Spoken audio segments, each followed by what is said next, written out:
الحمد للہ رب العالمین والصلاة والسلام علی سید الانبیاء والمرسلین اما بعد فاعوذ باللہ من الشیطان الرجیم بسم اللہ الرحمن الرحیم الصلاة والسلام علیک یا رسول اللہ وعلی آلک واصحابک یا حبیب اللہ الصلاة والسلام علیک یا نبی اللہ وعلی آلک واصحابک یا نور اللہ۔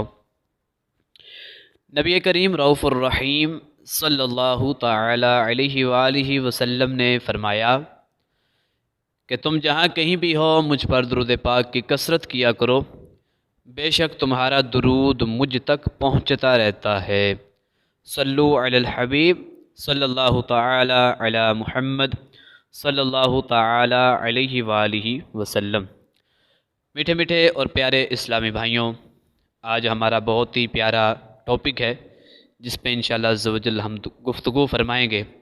ماں باپ، بیٹے اور بہو کو ایک دوسرے کے ساتھ کس طرح محبت کے ساتھ رہنا ہے، اس پر چند مدنی پھول انشاءاللہ عز و جل پیش کرنے کی سعادت حاصل کروں گا۔ امید ہے کہ آپ بڑی توجہ کے ساتھ سماعت فرمائیں گے۔ ماں باپ اپنے بیٹوں یا بیٹیوں کو اس امید پر بڑے لاڈ سے اور پیار سے پالتے ہیں کہ یہ بڑے ہو کر جو ہے نا ہمارے بڑھاپے کا سہارا بنیں گے۔ شادی سے پہلے تو بیٹے اور بیٹیاں اپنے ماں باپ کا بہت ہی زیادہ خیال رکھتے ہیں اور ان کی خوب خدمت بھی کرتے ہیں، مگر جیسے ہی ان کی شادی کر دیتے ہیں تو بعض اوقات ماں باپ اور بہو بیٹوں کو کچھ ایسے مسائل کا سامنا کرنا پڑ جاتا ہے کہ جن کی وجہ سے ان کا ایک ساتھ رہنا مشکل ہو جاتا ہے۔ ماں باپ اور بہو بیٹوں کے لیے میں چند مدنی پھول پیش کرتا ہوں جن پر عمل کر کے ماں باپ اپنے بڑھاپے کو پرسکون اور بہو بیٹے اپنی زندگی خوشگوار انداز میں گزار سکتے ہیں۔ ماں باپ کو چاہیے کہ بیٹے کی شادی کے بعد بہو کو اپنی بیٹی کی طرح سمجھیں، اپنی بیٹی کی طرح رکھیں، جیسے اپنی بیٹی ہوتی ہے اسی طرح جس کو بیاہ کر گھر میں لے کے آئے ہیں اس بہو کو اسی طرح کی محبت دیں۔ اس سے انشاءاللہ بڑا فائدہ ہوگا۔ بہو کی غلطیوں پر اس کو برا بھلا نہ کہا جائے، بلکہ اس سے لڑنے بھڑنے کے بجائے اسے پیار اور محبت کے ساتھ سمجھائیں۔ اس سے بھی بڑا انشاءاللہ عز و جل فائدہ ہوگا۔ تیسری چیز، گھر کے جتنے بھی کام کاج ہوتے ہیں جیسے دسترخوان وغیرہ، کھانا وغیرہ پکانا یا بازار سے کوئی چیز لے کے آنا یا کوئی بھی معاملات ہوتے ہیں، تو اس میں بیٹے کا اور بہو کا جو ہاتھ ہے نا وہ بھی والدین کو بٹانا چاہیے، جتنا وہ کر سکتے ہیں ان کو اس میں بھی مدد کرنی چاہیے۔ اس سے بھی انشاءاللہ عز و جل بڑا فائدہ ہوگا۔ اچھا، اسی طرح اگر بہو کی کوئی کمزور بات جو ہے وہ لگے یا وہ کوئی ایسی بات جو آپ کو ناگوار لگی، وہ ایسی کوئی بات کر دے تو پھر اس صورتحال میں بھی خاموش ہی رہنا چاہیے۔ جتنا صبر کریں گے اتنا فائدہ ہوگا۔ صبر کرنا چاہیے اور دعائے خیر کرنی چاہیے ان کی بھلائی کے لیے، صحیح جی، ان کی بھلائی کے لیے دعا کرنی چاہیے۔ تو اس میں بھی انشاءاللہ عز و جل بڑا فائدہ ہوگا۔ انشاءاللہ عز و جل بہو کو بہت جلد اپنی غلطی کا احساس بھی ہو جائے گا۔ پھر اگلی بات یہ ہے، بہو کی کمزور باتیں بیٹے یا کسی اور کو بتانے سے گریز کیا جائے۔ مثلا کوئی وجہ ہوتی ہے کام نہیں کرتی گھر کا، یا کوئی ایسی وجہ ہوتی ہے کہ بغیر بتلائے باہر چلے جانا، صحیح، ہر وقت موبائل پہ لگے رہنا، تو اس صورتحال میں خود سمجھایا جائے اور پیار اور محبت کے ساتھ سمجھایا جائے۔ تو اپنے بیٹے کے ساتھ یعنی جو اس کا شوہر ہے اس کو بھی اس کی شکایت نہیں کرنی چاہیے۔ اس وجہ سے بھی نا کئی مرتبہ معاملات گھر میں بڑے طلاق تک پہنچ جاتے ہیں. صحیح، اس سے بھی بچنا چاہیے. آگے پھر اسی طرح گھر میں مہمان آ جاتے ہیں، کوئی محلے دار آ جاتے ہیں، ان کے سامنے بھی اس کا جو ہے نا اس طرح کی ناقص بات ان کے سامنے پیش نہیں کرنی چاہیے، اس سے بھی بچنا چاہیے. اچھا، اگر آپ گھر میں شکایتیں کریں گے اس کے شوہر کو یا کسی اور کو یا رشتہ داروں کو اس کی شکایات کریں گے تو پھر وہ کیا ہوگا، اس سے گھر میں امن کا گہوارہ نہیں بن سکتا. گھر جو ہے نا امن کا گہوارہ نہیں بنے گا بلکہ میدان جنگ بن جائے گا.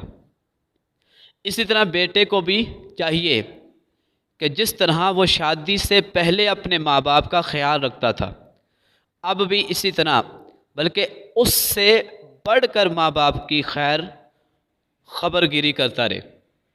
ٹھیک ہے، جس طرح پہلے محبت کے ساتھ رہتا تھا، پوچھتا رہتا تھا امی جی یا والد صاحب یا ابو جی آپ کا کیا حال ہے، آپ ٹھیک ہیں، اس طرح جو ہے نا شادی کے بعد بھی معمولات رکھنے چاہیے، بلکہ اس سے زیادہ رکھنے چاہیے. ٹھیک ہے جی، یہی بڑھاپے میں ان کا سہارا ہے. شوہر کو بھی چاہیے کہ وہ اپنی بیوی کی ذہن سازی کرتا رہے، یعنی اس کو یہ بات بتاتا رہے کہ اگر میرے ماں باپ کچھ کہہ بھی دیں، کوئی ایسی بات تم سے کر بھی دیں تو کیا کرنا ہے جی، صبر کرنا ہے، برداشت کرنا ہے اور ان سے لڑائی جھگڑا نہیں کرنا ہے.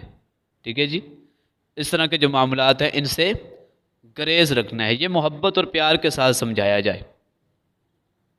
بڑھاپے میں اکثر چڑچڑا پن آ جاتا ہے، لہٰذا بہو کو چاہیے کہ اگر ساس سسر کچھ کہہ بھی دیں تو پلٹ کر ان کو جواب نہ دے. ٹھیک ہے جی، جواب نہ دے، یا پھر شوہر یا کسی اور کو جو ہے نا ان کی شکایت نہ کرے، بلکہ اس کو بھی صبر کرنا چاہیے، خاموش رہنا چاہیے. پھر اگر گھر تنگ ہو تو ماں باپ کو چاہیے کہ اگر کوئی بڑی مجبوری نہ ہو تو شادی کے بعد مناسب انداز میں اپنے بیٹے کو الگ کر دیں. اگر شادی کے بعد بیٹا خود الگ ہونا چاہتا ہے اور ماں باپ بھی خوشی سے اجازت دیتے ہیں تو بیٹا ان کی رضامندی کے ساتھ الگ ہو جائے. ماں باپ سے جو ہے نا لڑائی جھگڑا نہ کرے، ان کو ناراض نہ کرے. ٹھیک ہے جی، اور بعض ایسے ہوتے ہیں جو لڑائی جھگڑا پتہ نہیں کیا سے کیا کر دیتے ہیں، والدین کو جو ہے بڑھاپے میں اکیلا چھوڑ دیتے ہیں، پتہ نہیں کیا سے کیا کر کے ان کو اکیلا چھوڑ دیتے ہیں. کئی ایسے ہوتے ہیں جو ان کو اولڈ ہاؤس میں داخل کروا دیتے ہیں یا انہیں گھر سے نکال دیتے ہیں، اور بیچارے جو بوڑھے ماں باپ ہوتے ہیں ٹھوکریں کھاتے پھرتے ہیں. ایسا نہیں کرنا چاہیے. ٹھیک ہے، جیسے ہی گھر والے اجازت دیں کہ بیٹا گھر تنگ ہے یا آپ کسی جگہ پہ اکیلے رہنا چاہتے ہو، یعنی ہم سے الگ رہنا چاہتے ہو، ٹھیک ہے، اگر آپ کی خوشی ہے تو ہماری بھی خوشی ہے کہ آپ الگ رہنا چاہتے ہیں تو کوئی بات نہیں، آپ رہ سکتے ہیں. ٹھیک ہے، اس طرح جو ہے ان سے اجازت لے کر ہی الگ رہا جائے. اور اگر وہ اجازت دیں تو یہی باتیں ہیں کہ اگر ہم ان کو مد نظر رکھ کے اپنے والدین کے ساتھ جو ہے وہ حسن سلوک کے ساتھ پیش آئیں گے تو والدین جو ہیں وہ بھی غور کر لیں کہ جہاں پہ آپ کی کمزوری ہے ان کو بھی دور کیا جائے، اور جو بیٹے ہیں بہو ہے اس کو بھی غور کر لینا چاہیے کہ میں کیا کر رہی ہوں، کیا کر رہا ہوں، اگر ان میں کمزوری ہے تو ان کو بھی دور کرنی چاہیے. تو یہ باتیں جو میں نے عرض کی ہیں اس پر اگر عمل کیا جائے تو انشاءاللہ عز و جل اللہ کریم ہمارے گھروں کو امن کا گہوارہ بنا دے گا. تو اللہ تعالیٰ کی بارگاہ میں دعا ہے کہ اللہ کریم ہمارے گھروں کو امن کا گہوارہ بنائے اور ہمیں آپس میں پیار، محبت، اتفاق و اتحاد کے ساتھ رہنے کی توفیق عطا فرمائے. آمین بجاہ النبی الامین وصلی اللہ تعالی علیہ وآلہ وسلم.